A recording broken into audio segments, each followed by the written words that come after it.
Greetings. I'm Brother Judah from the Congregation of Israel, a representative of the NMP. And tonight I want to go through some scriptures and some history pertaining to the captivity of Israel. And today, the title is The Israelite Captivity versus So-Called Hebrew Israelite False Teachings or Doctrine. Now, you have the Israelite captivity. We're going to look at this a little bit. But what you also have going around is this doctrine it's been going around for quite some time. I remember the elders and the teachers that I set up under, they said that back in the 70s, you had the doctrine going around that the 400 years was almost up. And if you don't know what I mean by the 400 years, it is a prophecy in the book of Genesis given to Abraham about a 400-year prophecy. Now, in this prophecy, they determined that it should be up by the 1970s. That was the old school. Then you had various dates. I can't recall them all, but I know the latest date is 2019. Now, we already got a problem, and that is that the creator of heaven and earth already angry. He's angry because of our captivity, because of our ignorance and arrogance, and that he's angry because we have not repented from our deeds. And now, on top of all of our sins, you have people who continue to heap on wrath as they teach what we understand as false doctrine. We're going to show you today why we consider this to be false doctrine. It's things that they leave out in this prophecy in Genesis, the 15th chapter. And only thing that they see when they read it is captivity. In fact, they don't even see captivity. They see serve. And because I believe, because of their limited understanding on what serve means, they immediately think of chattel slavery, but it's too inconsistent with the passages with what God told Abraham. And for those of you who follow this 400-year teaching that the Hebrew Israelites making up, some of them, if you believe in the so-called, what they call the New Testament, then we're going to read some of the words of Yeshua HaMashiach to you as well. Because you're going to wait around to 2016. Then I heard another guy some years ago, I think he was talking about going back to the land by 2014 or something. I remember because I used to get calls about it from other people who would listen to these guys on YouTube. Now, if you want to know the mathematical breakdown on one angle of this 400-year prophecy, we have a teaching on there that the children of Israel wasn't in Egypt proper for 400 years. And there we do the math. Now, tonight I'm just going to briefly look at that, but go into the history of the captivity and show you the inconsistency with these guys who's bringing this argument to the table. In fact, for you to wholeheartedly believe in this doctrine, you have to dismiss a lot of scriptures, you have to dismiss a lot of history, and most of all, you got to be downright desperate. You have to be desperate. And I understand we're in a strait, I understand we're in a heck of a position, but it's no use to you keep reaping wrath upon yourself, trying to figure out these dates. Now we go into Genesis, and people get mad and this and that. Hey, look.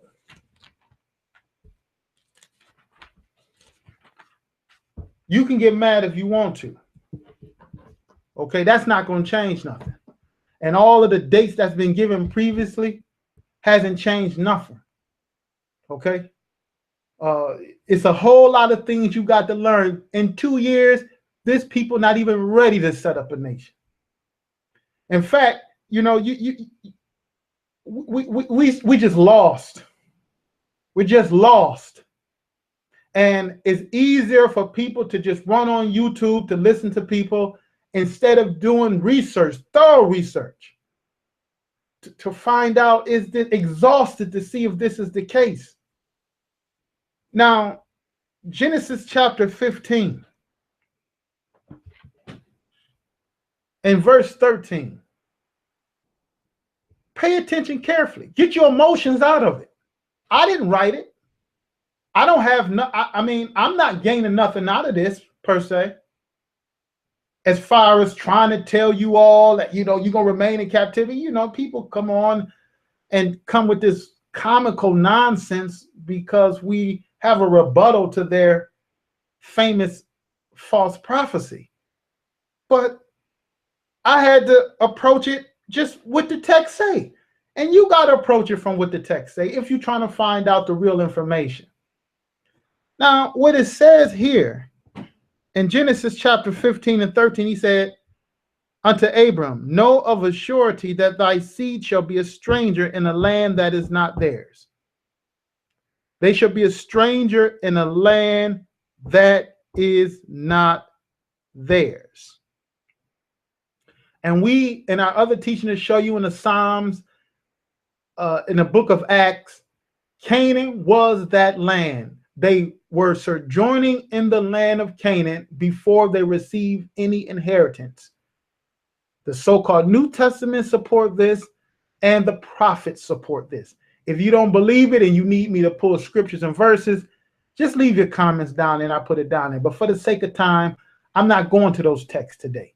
But believe me, it is not difficult, all right? We will show you that the children of Israel were strangers in the land of Canaan. That's what the Bible say. We're just reading you what the Bible have said. So he said, of a surety, thy seed shall be a stranger in a land that is not theirs, and shall serve them. Now, I don't tell you who the them are, and this is where false prophets run rampant. Now they're going to tell you who the them are. But what we got to do is look into the text and see who the them are. And then the text will support history on who the them are. The them are the Egyptians. That's who the them are. Now notice, it says, and shall serve them. Yes, they shall serve the Egyptians. Egypt proper, all the way up the coast of Palestine, all the way up to the land of the Hittites. We have read documentations, we have read 5, 6 historical documentations to show that the Egyptians ruled from Egypt all the way up to Syria and the Hittite Empire. That was their territory. And all of their kinsmen, the Philistines and everybody else, the Amorites, the sons of Ham, dwelt in that territory. All of the city-states in Canaan were subject or vassals to the Egyptian empire. They served the Egyptian empire. This is facts in history. So when the children of Israel were in Canaan, they did not receive an inheritance in Canaan, yet they were servants to the rulers of Canaan. And it wasn't the Hittite and the Amorite. The Hittite, the Amorite, they all were ruled by the Egyptians or Mitzrayim. We could prove this in history. You look at our other video, it'll show you when we read the historical documents. I'm not reading it today because I have some other stuff I want to bring to the table. Now I said, you shall serve them, and they did. They were vassals under Egypt, and they shall afflict them for 400 years, and they were afflicted. Now, many people interpret this affliction or this servitude like chattel slavery. And that's because that's probably the only thing you watch a video on or somewhat even read. I don't even think that they actually read the Negro captivity in this Western Hemisphere thoroughly. because they just have this one view of it. Okay, I mean, even when, I mean, you're not in chattel slavery. This is the contradiction with this. You're not in chattel slavery now. After the 1900s, you are still, they will agree, you're still in captivity, but you have a leeway. You have leeway now. You know what I mean? Meaning that you're not out there picking cotton for 14 hours. But you still claim that you're a captive. You have some of your people who got $1 million, billionaires, and everything else. You could travel to and fro just with a passport, but you still claim you are a servant. Well, that was the same thing then. You didn't have to be under a whip to be evil and treated or a captive. Servants, you are vassals. Look the word up, vassals. They were vassals under Egypt, and they were evilly entreated. Now notice verse 14. I'm going to bring something in that they never really want to talk about. But all of you who agree or disagree, those of you get mad before you get mad, if you haven't changed the channel yet, I want you to consider something else that puts us in a time frame of this prophecy that I don't really hear too many of them talking about. They might try to address it now if other people bring it up. But notice this. Now, it says in verse 14, and also that nation whom they shall serve will I judge, and afterwards shall they come out with great substance. Now, everybody know that happened in Egypt. If in fact, if you do a careful Torah reading, you'll find out how Joseph began to lay the foundations of accumulated capital to even build more capital for Egypt so they can be very wealthy for this exodus. But those are the teachings. Now, it shows that I shall judge that nation, but your children shall come out with great substance. Verse 15. And thou shalt go to thy fathers in peace, and thou shalt be buried in a good old age. Notice we still talking about this same stuff. You ain't got work. You going to lay down with your fathers. All right. You won't live to the full extent of what's going to happen to Israel. They were evilly entreated ever since the days of Isaac. Paul confirms this. In the days of Joseph, the Egyptians practiced segregation. The Israelites were abomination to the Egyptians. But yet and still they wasn't under a bull and whip. It gradually grew into a severe servitude in which that Moses redeemed them from. Abraham wasn't going to see this escalation though. Okay. Now, this is the part. Verse 16. This is a part of the prophecy. It says in verse 16, but in the fourth generation, they shall come hither again. Where was Abraham receiving his promise? In the land of Canaan. That's where he was receiving his promise. The Creator is telling Abraham, in the fourth generation, your children shall come to this land again. Now, notice, for the iniquity of the Amorites is not yet full. What the Amorites got to do with it? Why do they leave this part out? It says, your children shall be afflicted for 400 years. This is being confirmed that they should be brought out in the fourth generation. If you're given a generation from between 80 to 100 years. But now he's associating your time of a sojourning as a stranger and being evilly afflicted with the iniquity of the Amorites. What the iniquity of the Amorites got to do with this prophecy? If it's talking about if it's talking about in our future, where the hell are Amorite at, man? Okay, they probably gonna make them up. You know what I mean? They're gonna go ahead through their genealogy and sit up here and try to tell you who the Amorite is. Can't be the white man though, because the Amorites descent from Ham. Now, it is the prerequisite is that the Amorite iniquity must come to a full, then your children shall be brought back to this place. This place, he's telling Abraham. In 4 generations, 400 years. That is how long he's given the Amorites to come to a full.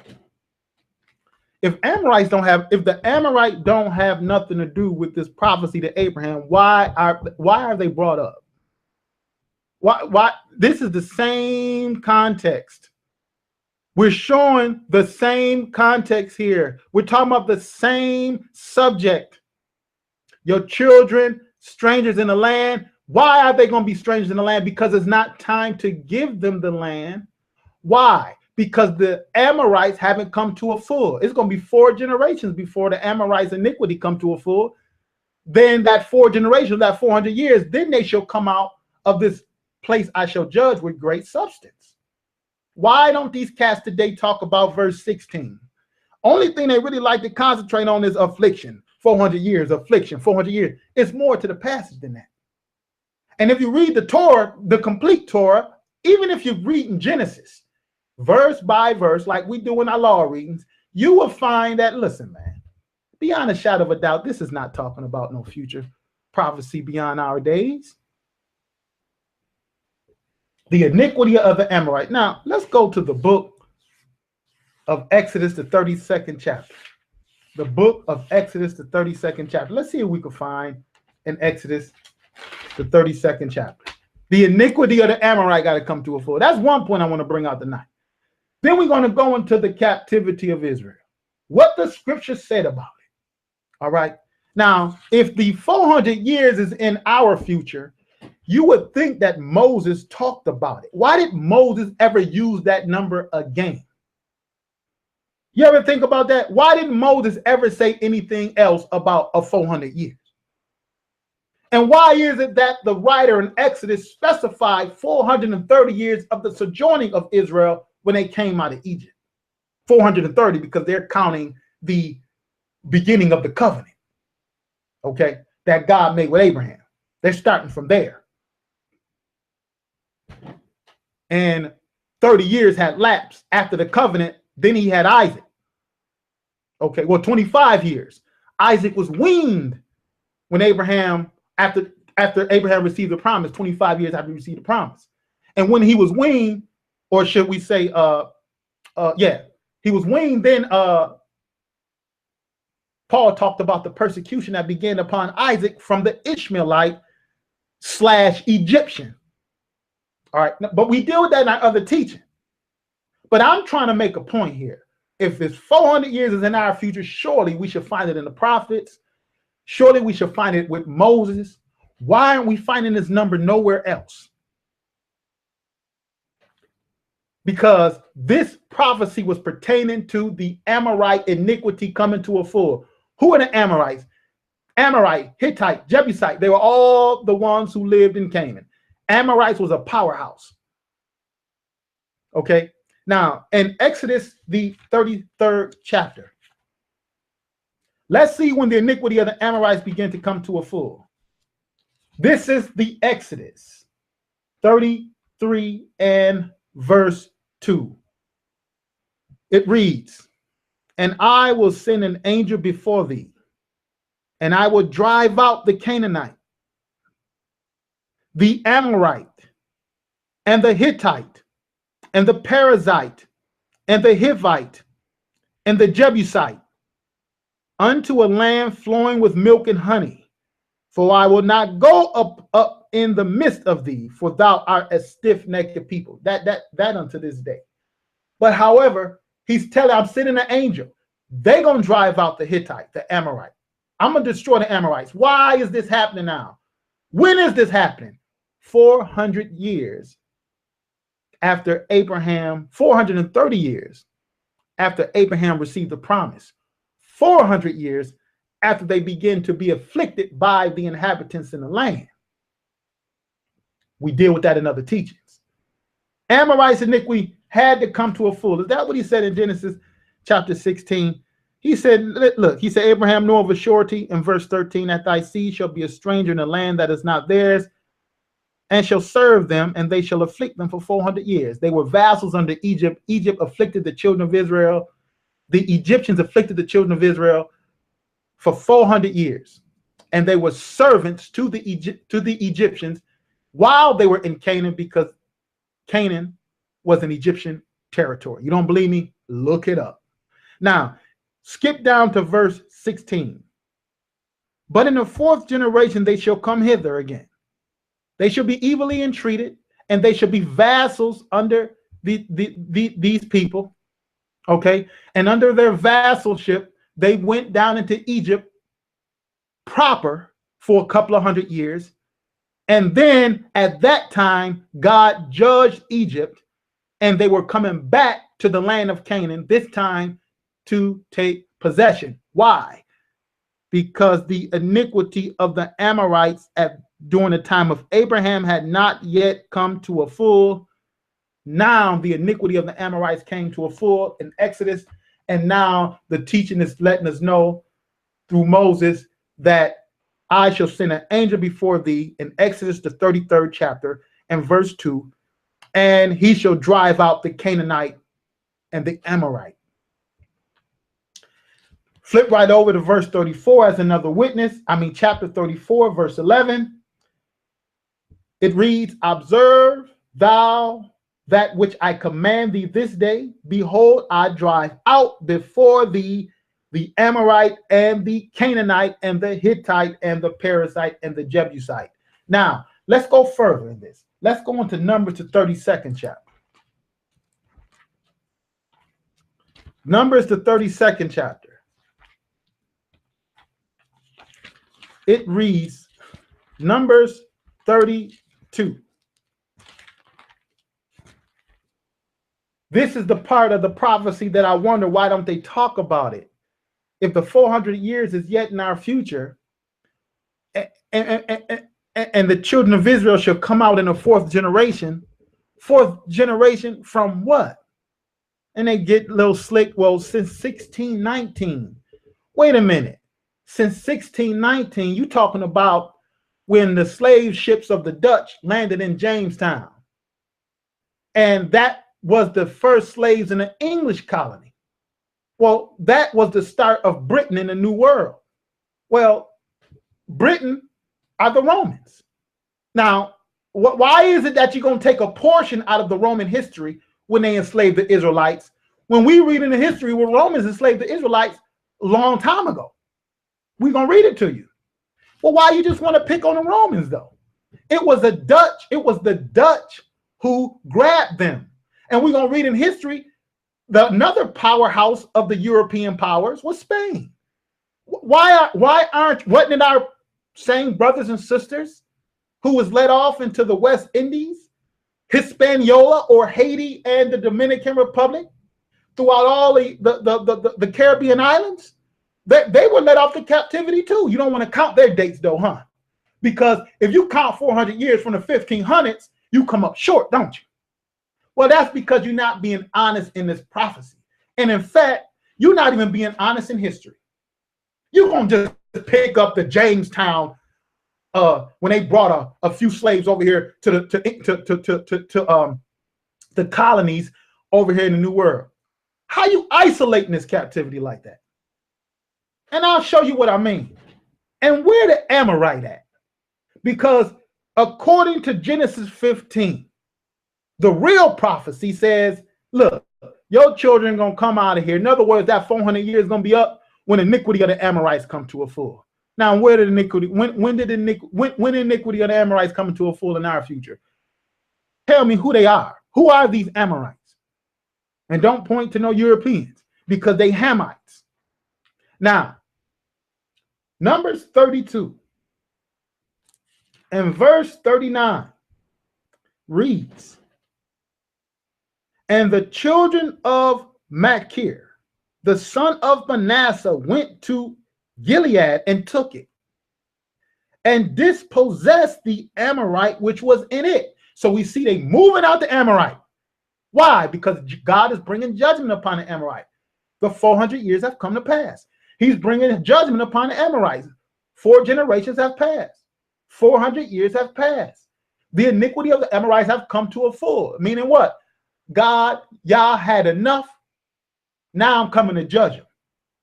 Now let's go to another text. Deuteronomy chapter 2. Let's walk our way down. We're going to read one more about the Amorite after Deuteronomy. Deuteronomy chapter 2. And if you will, verse 24.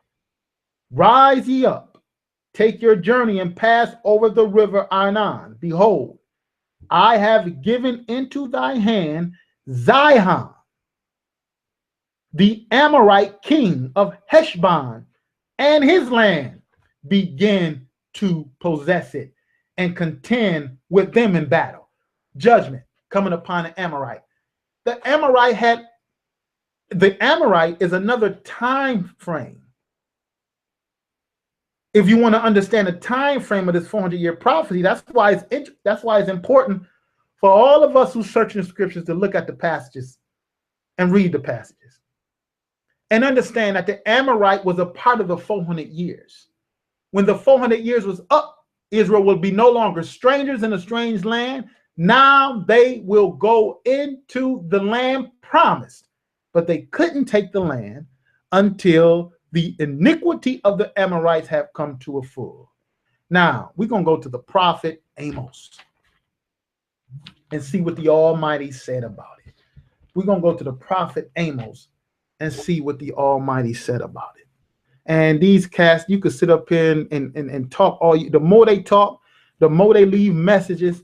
It shows me why people don't take the so-called Negroes serious.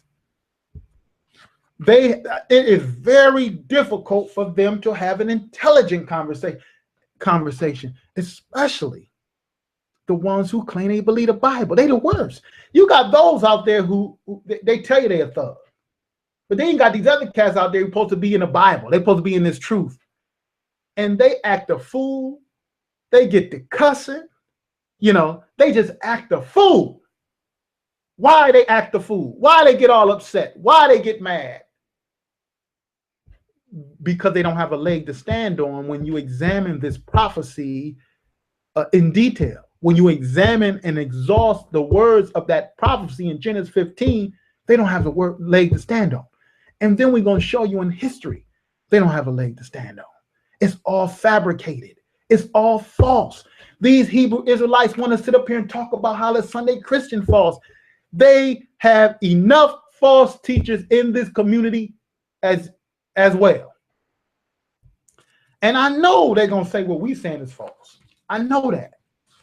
But you're going to have to contend with the text. Now, we're going to go to Amos. We're going to go to Amos. Now, you could forget everything we done read so far. And shame on you. You can forget about the Amorite. He ain't got nothing to do with y'all 400-year prophecy in the future. But the Amorite got all to do with the 400-year prophecy in Genesis chapter 15. And Genesis chapter 15 is not talking about no future 400 years. We're going to prove it to you. We're going to show you how they must totally just mar biblical passages in history to make this point, which we're showing you right now. They can't read that prophecy in its completeness because they leave out the Amorite part of it. Now, Amos chapter 2, and the Amorite got to be an important part of that prophecy. Well, why you say that, Brother Judah? Why you think they taking the time to name them? You notice in Exodus, they being named. You notice in Exodus 32, they being named. In Exodus 34, they being named, the Amorite. In Numbers chapter 32, the Amorite being named. In Deuteronomy chapter 2, the Amorite being named. And when are they being named? When Moses and the children of Israel are going to dispossess the inhabitants of Canaan. Because they done already broke the staff of the empire who ruled Canaan from afar, which was Egypt. They were destroyed. So the only thing they got to do now is just go and break down all the city-states. And the Amorite is being named because they're being dispossessed. And that is teaching us in the Torah to go back to Deuteronomy 15 and say, you know what? This is the time. This is when it's happening. And let's see. It was important as well for the Creator to mention it in Amos, the 2nd chapter, verse 9. 2 and 9 of the book of Amos. Yet destroyed I the Amorite before them. You see that? Why is it so important to keep bringing up these Amorites? Because the prerequisite was that the Amorites' iniquity had to come to a full for the children of Israel to come into the land and to no longer dwell as strangers. So he said, yet destroyed I the Amorite before them, whose height was like the height of cedars, and he was strong as the oaks. Yet I destroyed his fruit from above and his roots from beneath. The Amorite's been destroyed. Now, if somebody want to sit up here and bring the Amorite out to you today, then you know they got something up with him.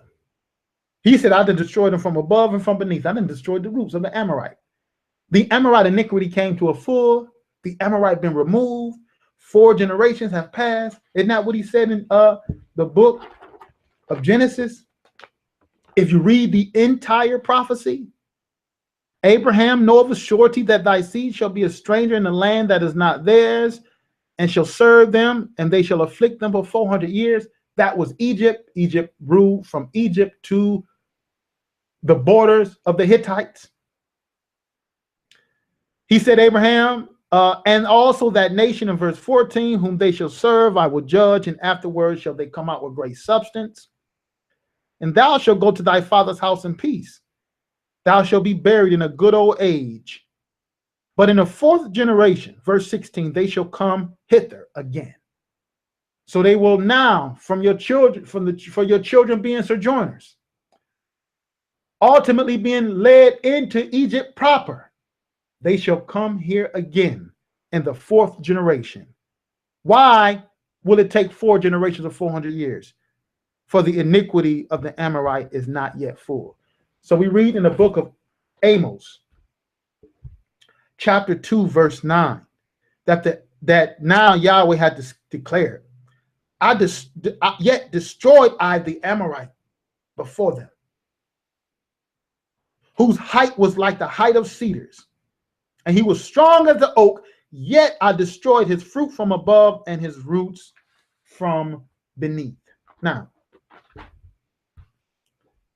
let's look at this. Let's examine this some more. They say the 400-year prophecy is yet ahead of us. And they want to start the 400-year prophecy at 1619. Okay, 1619. Now, to be fair, I'm going to read something to you. This is out of a book called Slavery by Elkins. Okay, and on page 38,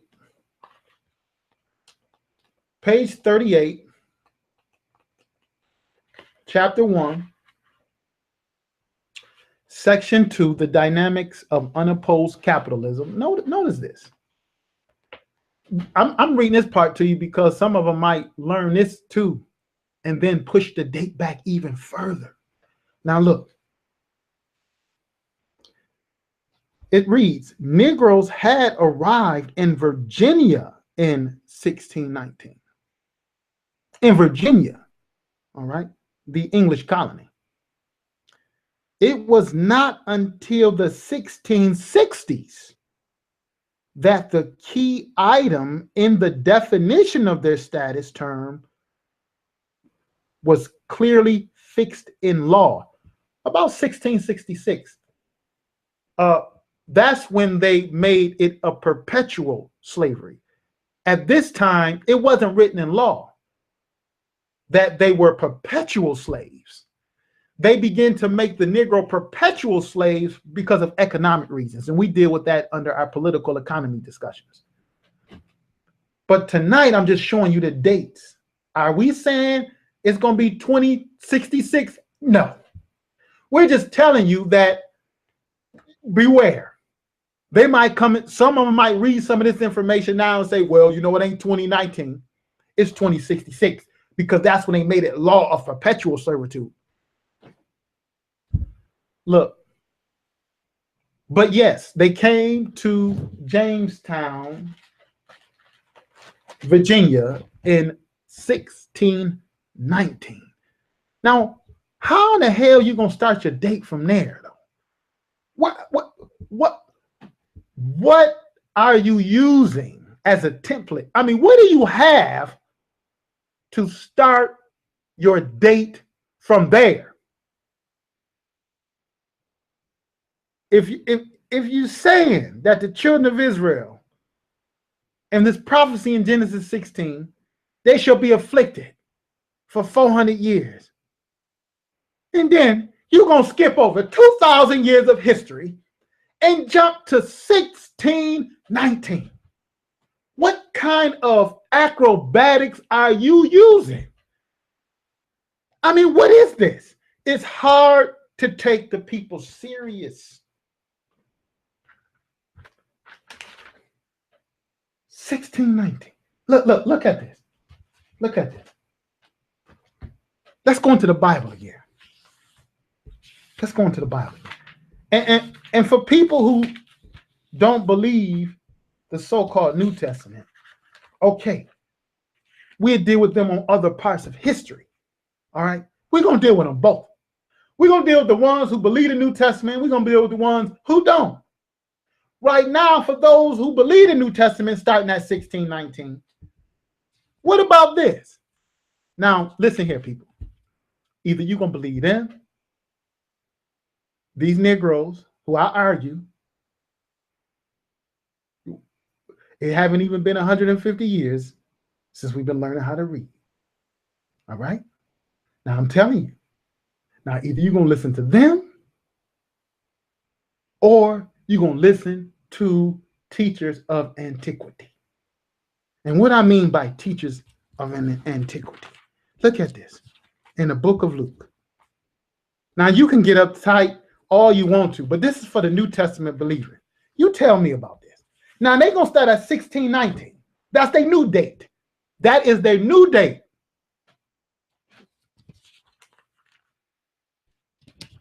And I want to know what authority they got to start at 1619. Because when I read here in the Bible, the book that they're supposed to believe, we're going to read another passage about Israel captivity. And as I said before, Moses never mentioned 400 years after the Exodus. The prophets never mentioned that number, 400 years after the Exodus.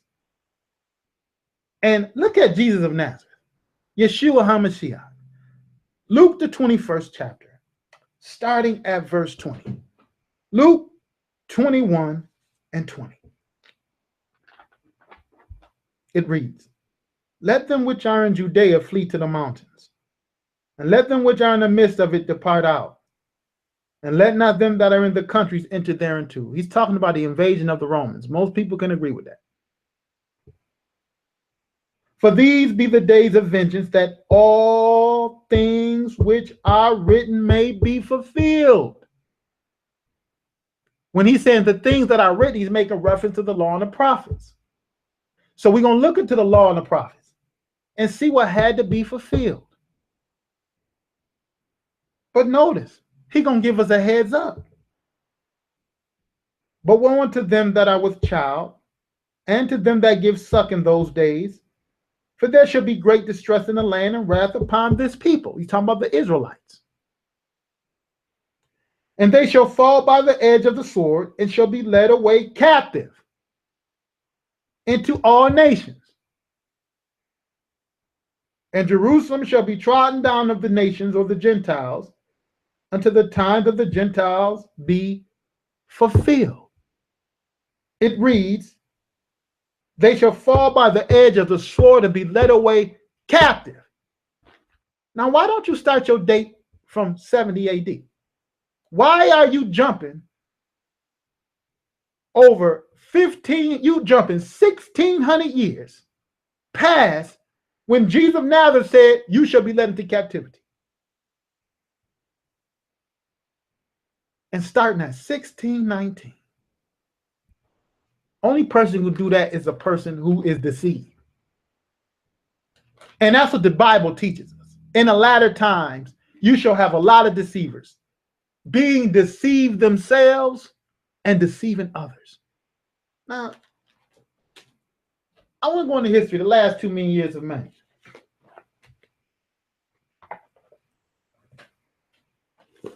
Because in our last teaching on the 400 years, I wasn't able to get in depth.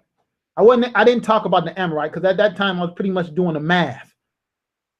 So if you want to put both of these teachings together to build your own picture of it, then you make the decision yourself from there. I mean, whether you believe it or not, it's still work to be done. You just wait on 1619. But here in the last 2 million years, page 86, and this is under the section of the Phoenicians and the Hebrews, under the subtitle, Faith Survives the Dispersion. It reads,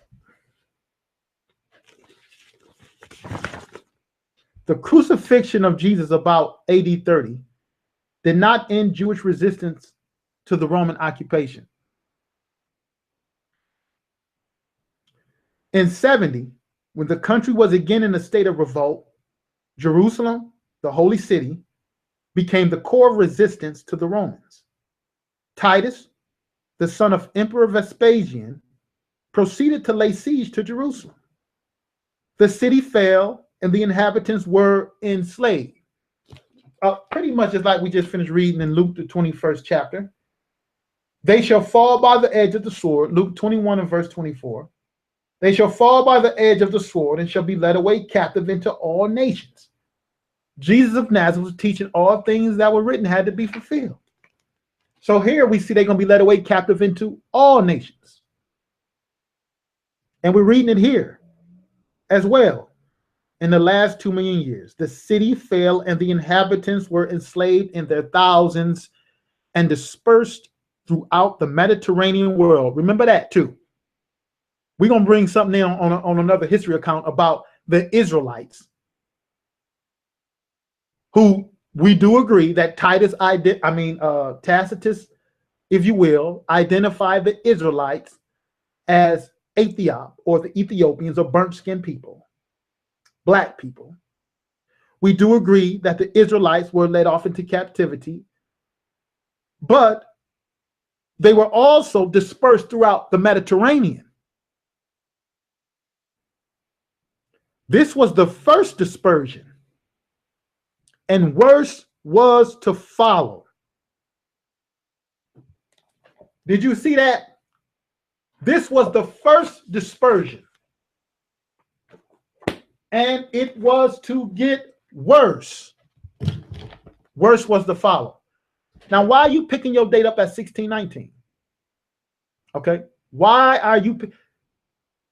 Cats talking about now Israel going to be set free in 2019.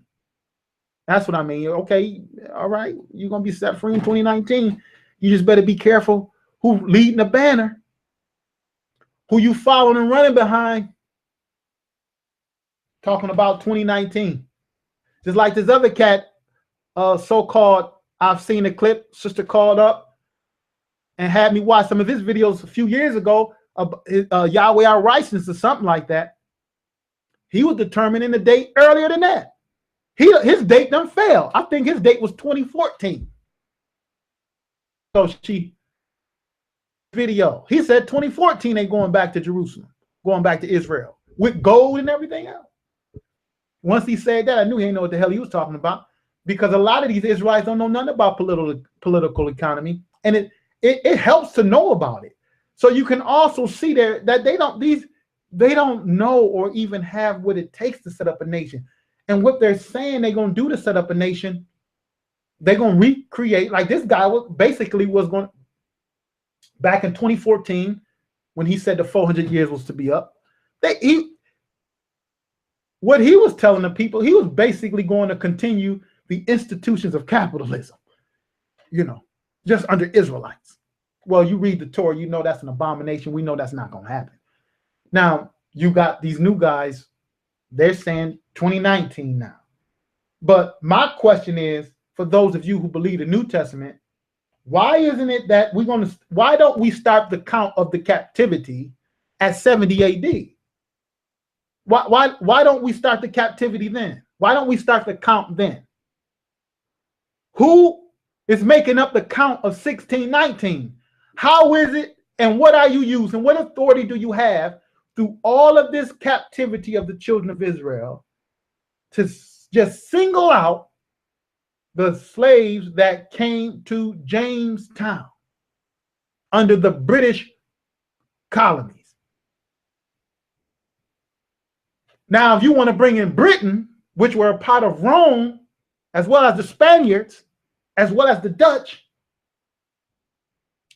then you got to bring in 70 AD, because that's when the Brits under the Roman Empire and all the rest of them laid hands on the children of Israel and brought them in and led them off into captivity.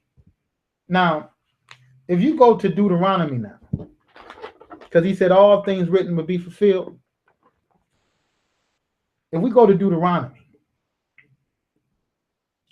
the book of Deuteronomy, the 28th chapter, book of Deuteronomy, chapter 28, and notice this, because he said all this stuff had to be fulfilled. And we're going to take a little bit of time today and read a couple of things to you. I don't think it's going to be long. It's just something to put on the mind for people to consider. Deuteronomy 28 and verse 36. It reads, "And the Lord shall bring thee and thy king which thou shalt set over thee unto a nation which neither thou nor thy fathers have known, and there shalt thou serve other gods, wood and stone.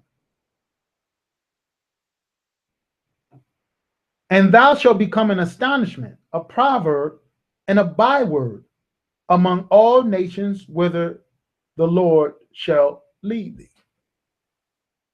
Now, Jesus of Nazareth said you're going into captivity under all nations. And Jerusalem shall be trodden down of the Gentiles until the times of the Gentiles are fulfilled. We see Jerusalem trodden down of the nations, of the Gentiles. Strangers is overthrown by strangers. We see that. So that's still in place. But yet, Moses in Deuteronomy 28 didn't mention nothing about 400 years. And if you believe the New Testament, Jesus of Nazareth didn't mention anything about 400 years. All right. But they did mention captivity into every nation under the sun, according to Luke, the 21st chapter. 70 AD. The last 2 million years said Titus dispersed the Israelites in 70 AD. Titus, page 87, of the last 2 million years. Under faith survived the dispersion. Titus, the son of Emperor Vespasian, proceeded to lay siege to Jerusalem. The city fell, and the inhabitants were enslaved in their thousands and dispersed throughout the Mediterranean world. Now we're going to go to the book of Josephus. Let's see if we could support some of this argument. First of all, Josephus in Wars of the Jews, chapter 8, book 6. He starts off talking about, or he began in chapter 8 talking about how the Idumeans, who were also Confederate, some of the Idumeans who were helping fight with Simon and the rebels in Jerusalem, how they wanted to surrender. Simon got wind that the Idumeans wanted to surrender and turn over to the Romans. It was 5 captains. He had them killed, and the rest of the troops either killed, he had them killed or thrown in prison, but the rest of the Idumean troops who the Idumean captains were heads over during the battle of the siege against Titus, they didn't know what to do. So Simon set garrisons to keep them in watch. So Josephus is going to talk about those who were of the garrisons of Israel, who was to keep eye on those Idumeans, right? And those in the garrison, he says this, yet could not that garrison resist those that were deserting, because you had a lot of Israelites, they were eating gold and everything else and deserting and leaving the city. All right. There's other things on that. The Romans would catch some of them Israelites. They found out they had gold in their stomach because Josephus says that when they finally got food, because they was in a starvation mode, they didn't know how to, some of them didn't know how to eat the food properly, so the food bust open their guts. And when the Romans seen their guts bust open, they noticed gold there. So they started to catch some of the deserters and slicing them up, trying to find gold. So you had Israelites deserting. So Simon set some of the garrison of Israel to look over the Idumeans, but yet it says that and this is during the siege of 69-70 AD. It says that yet the garrison couldn't resist those that were deserting. Okay, for although a great number of them were slain, yet were the deserters many more in number. So you had Idumeans trying to leave, you had Israelites leaving as well. These were all received by the Romans because Titus himself grew negligent as to his former orders for killing them. And because the very soldiers grew weary of killing them, and because they hoped to get some money by sparing them. Now, the last 2 million years said that Titus sent them off into captivity throughout the Mediterranean. Notice this. For they left only the populace and sold the rest of the multitude with their wives and children, and every one of them at a very low price. And that because such as were sold were very many, and the buyers very few. So it's sort of going along with Moses said, I'm going to lead you off to captivity, no man shall buy you. You can look at that a couple of ways, but now they got to lower the price on these Israelites because no man going to pay top dollar because there's too many of you. I'm not buying you. So they had to lower the price, according to Josephus. They wasn't buying these cats at top dollar. Now, they were being led off into captivity. I'm reading this because why are you starting at 1619? That's false prophecy. Continuing in chapter 9 of Josephus' book, War of the Jews, book 6. It reads, and now since the soldiers were already quite tired of killing men, and yet there appeared to be a vast multitude still remaining alive, Caesar gave orders that they should kill none but those that were in arms and oppose them, but should take the rest alive. But together with those whom they had orders to slay, they slew the aged and the infirm. But for those that were in their flourishing age and who might be useful to them, they drove them together into the temple. For this Fronto, he was one of the heads who was over this. He was a freedman of Caesar, Fronto. Okay, so this Fronto slew all those that had been seditious and robbers, who were impeached one by another. But of the young men, he chose out the tallest and most beautiful and reserved them for the triumph. And as for the rest of the multitude that were above 17 years old, he put them into bonds and sent them to the Egyptian mines. They were sent to Egypt. Titus also sent a great number into the provinces as a present to them, to all of the provinces of Rome. Titus sent more Israelites as presents, but notice what these Israelites were sent for: that they might be destroyed upon their theaters. In other words, they're going to be fed to the lions and everything else. They're going to make sport of them. Okay? That they should be destroyed in their theaters by the sword and by wild beasts. But those that were under 17 years of age were sold for slaves. Now, during the days wherein Fronto was distinguishing these men, there perished for want of food 11,000.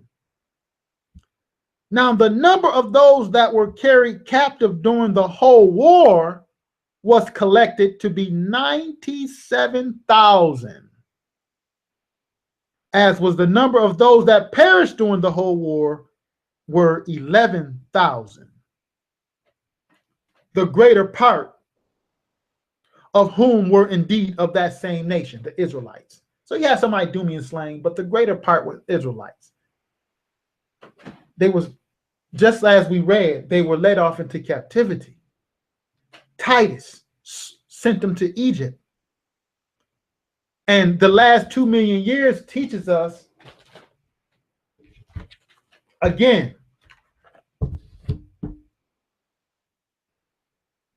Titus, the son of Emperor Vespasian, proceeded to lay siege to Jerusalem. The city fell, and the inhabitants were enslaved in their thousands and dispersed throughout the Mediterranean world. This was the first dispersion, and worse was to follow. They were dispersed throughout the Mediterranean world. We read in 1, Egypt. Egypt. Egypt. Now, the captivity of Israel started. That last dispersion started in 70 AD. 70 AD.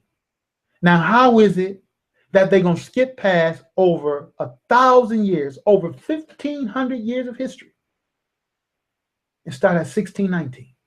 Only people that's going to do that is somebody who's trying to deceive you. Someone who's desperate and believe in a lie because they're desperate.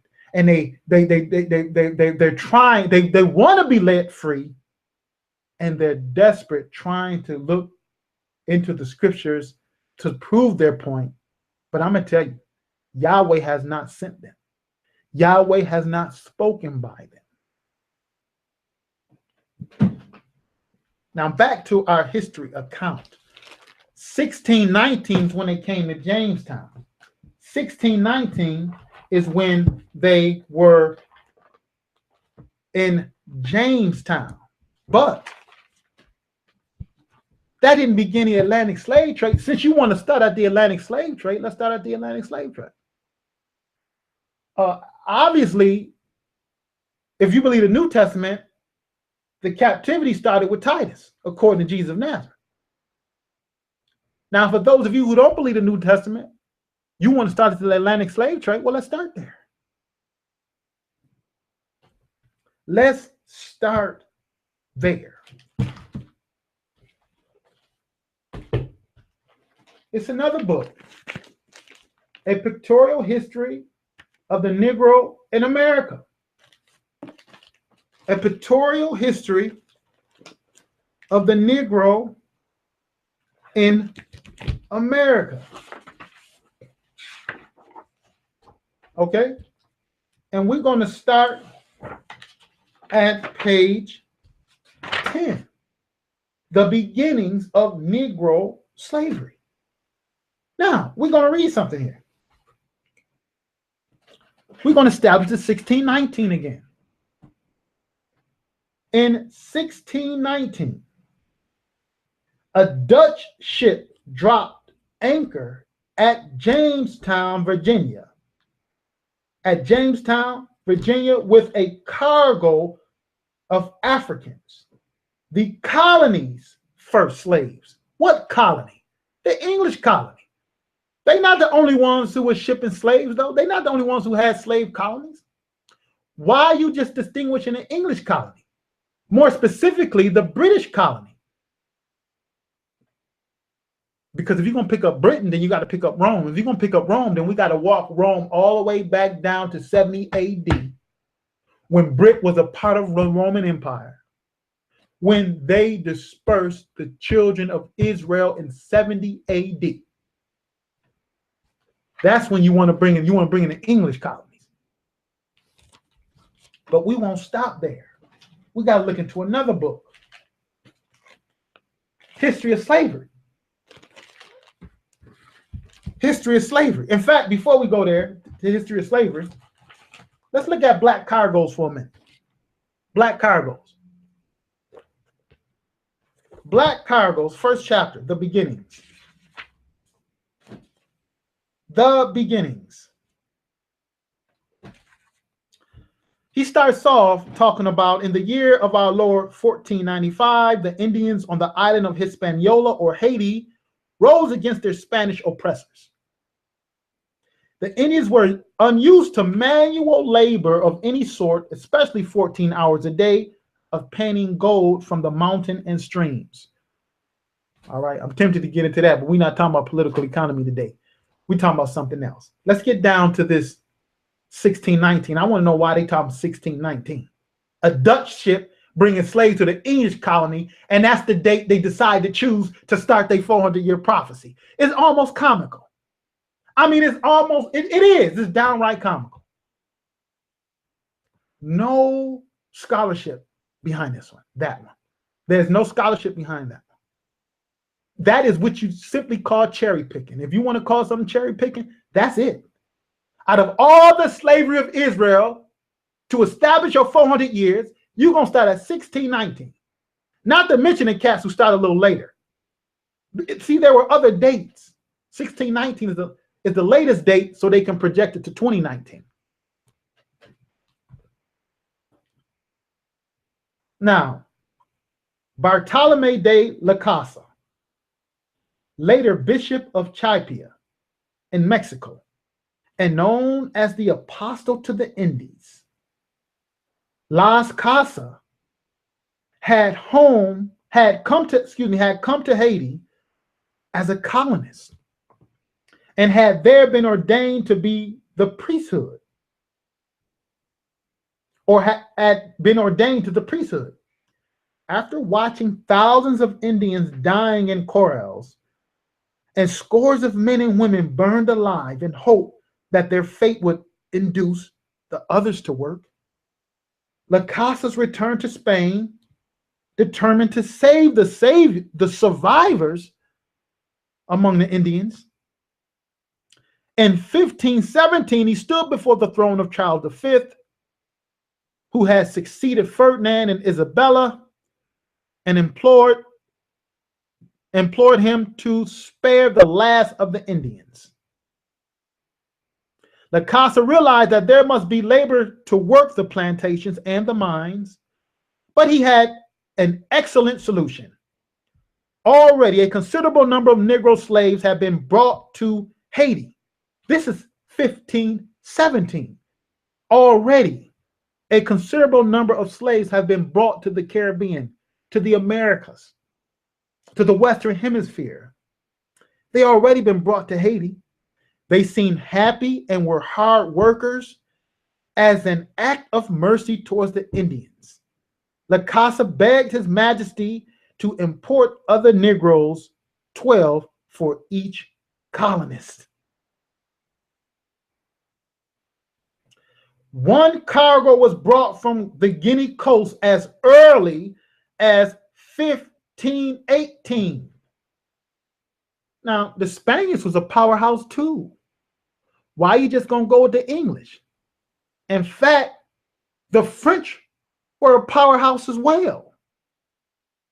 Why are you just going to go with the English of 1619? 1518. Earlier than 1518, they had brought slaves from the West Coast, or the Guinea coast, which is on the West Coast, practically the West Coast of Africa. And it reads, the Atlantic slave trade was underway by 1518. By 1518, 100 years before the projected 1619. See, people used to go by the older dates. You understand? But since they prophecy keep failing, they keep setting the date back. Now let's finish reading about this. Back to the history of slavery. Page 31 and 32. In fact, I didn't read it yet. I was about to read it for you. So we're reading about the La Casa, okay? And we're going to pick it up again. The Atlantic slave trade was underway by 1518. But the Israelite captivity was before 1518. It started in 70 AD.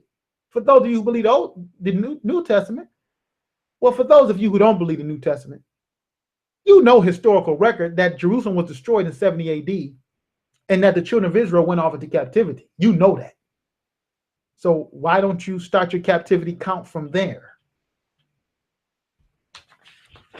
Because these cats false as a $3 bill. That's why. And they're running out saying Yahweh have said when Yahweh hasn't spoken. He hasn't spoken by them. Now, this is the history of slavery, chapter 2, Black Ivory. Chapter 2, Black Ivory. All right.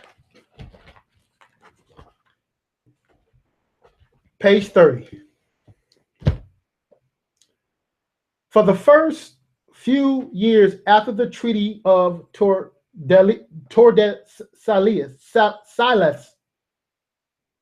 which was the treaties that was established under Spain, Tordesillas. However, the trade in black slaves remained essentially a Mediterranean one. Now I'm going to read this one again. The first few years after the Treaty of Tordesillas, the trade in black slaves remained essentially a Mediterranean one. So slaves were being traded throughout the Mediterranean. Isn't that what the last 2 million years said? You had black Israelites in Spain. You had black Israelites in Rome. You had black Israelites in Italy. You had black Israelites throughout Egypt, Libya, and they traveled down into the west coast of Africa, Timbuktu, the Congo, all the way down to South Africa, Ethiopia. Why are these cats starting that? And they are all in a strange land, right?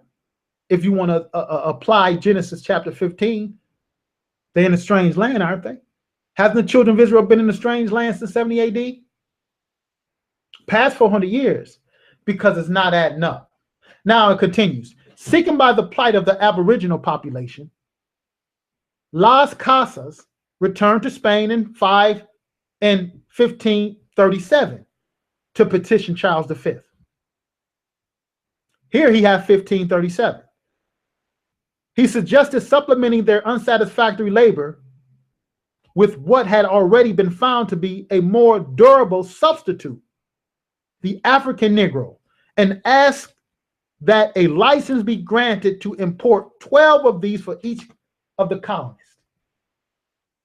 The emperor granted him this.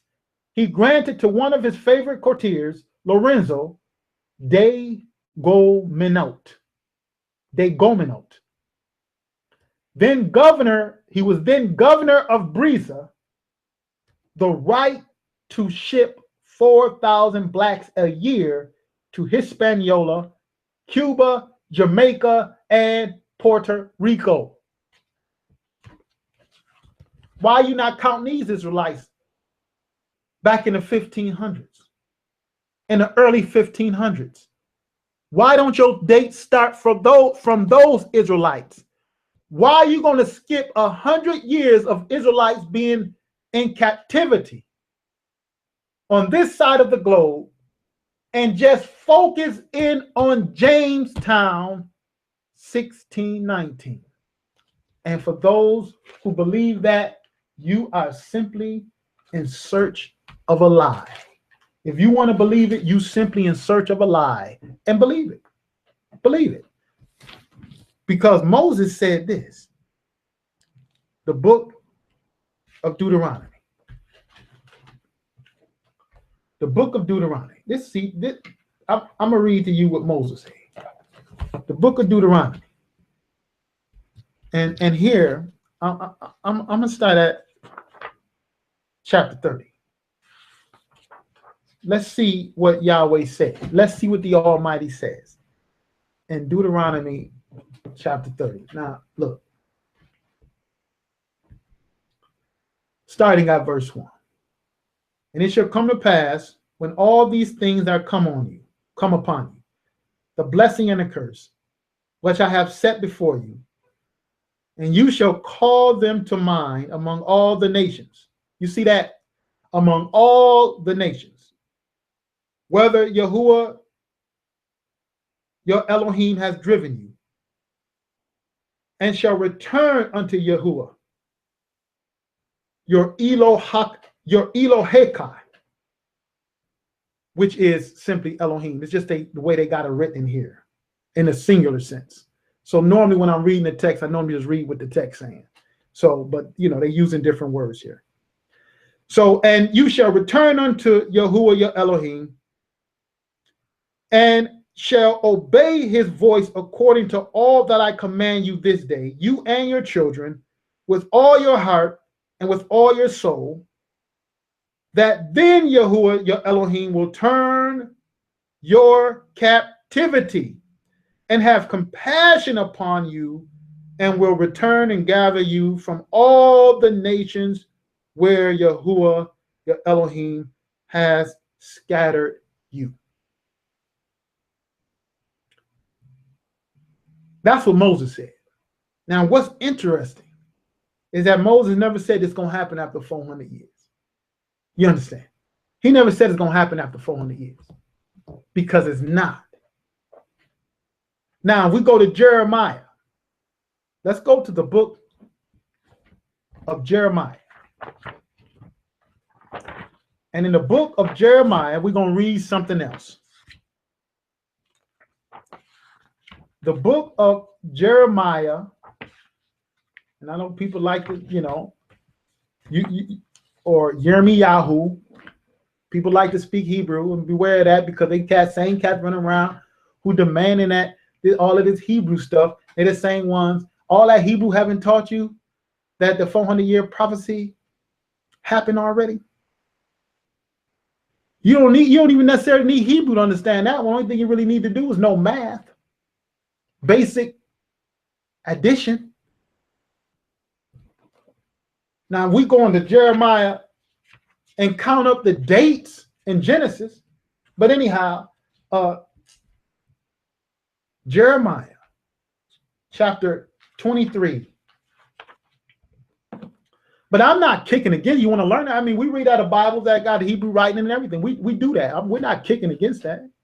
We read the same, we read it too. We go into the Hebrew dictionary, we read it too. Okay, we try to be honest with the text. But look, Jeremiah chapter 23, starting at verse 5 reads, behold, the days come, says Yahuwah, that I will raise unto David a righteous branch, and a king shall reign and prosper, and shall execute judgment and justice in the earth. In his days, Yehuda or Judah shall be saved, and Yisrael or Israel shall dwell safely. And this is the name whereby he shall be called, Yahuwah our righteousness. Therefore, behold, the days come, says Yahuwah, that they shall no more say, Yahuwah lives, which brought up Israel or Israel out of the land of Mitzrayim, but Yahuwah lives, which brought up and which led the seed of the house of Israel out of the north country and from all countries, whither I had driven them, and they shall dwell in their own land, confirming they have been led into captivity into all countries. That's why he said in the book of Deuteronomy that if it comes to mind while they are in all these countries, and Deuteronomy chapter 30, he said in verse 1, it shall come to pass when all these things are come upon you, the blessing and the curse, which I have set before you, and you shall call them to mind among all the nations where Yahuwah has driven you. Then you're going to be let free, but Egypt won't be remembered no more. But being set free from the north country and from all countries whither I have driven thee, according to the words of Jeremiah the prophet. Now, you all need to ask the question. These people running around here talking about you. I hope he didn't take his comment down, though, so you can verify and understand what I'm saying is true. On our video, the 400, Israel wasn't in Egypt proper for 400 years. A guy left a comment there, I would probably say a month or two ago, that the children of Israel going to be let free in 2019. Now, I hope he didn't take that down. If he didn't, good, look at it. But we decided to take a picture of it, a snapshot of that. So now we're going, God willing, we're going to establish to show you these dates. This cat throughout 2019. Okay. Back in 2009, 2010, the bombs were supposed to have been coming from some other guy. The Russellites was teaching back in the 1900s that it's going all in. Then you have all of these dates, 1944, 1970, 1974. You got all of these dates from various people who read in the Bible, these religious fanatics who's reading the Bible and they trying to post dates to you. We don't go there. Now, if we didn't have evidence about the 400 years, we wouldn't have anything to say about it. We'd just wait and see. We're going to wait and see anyway.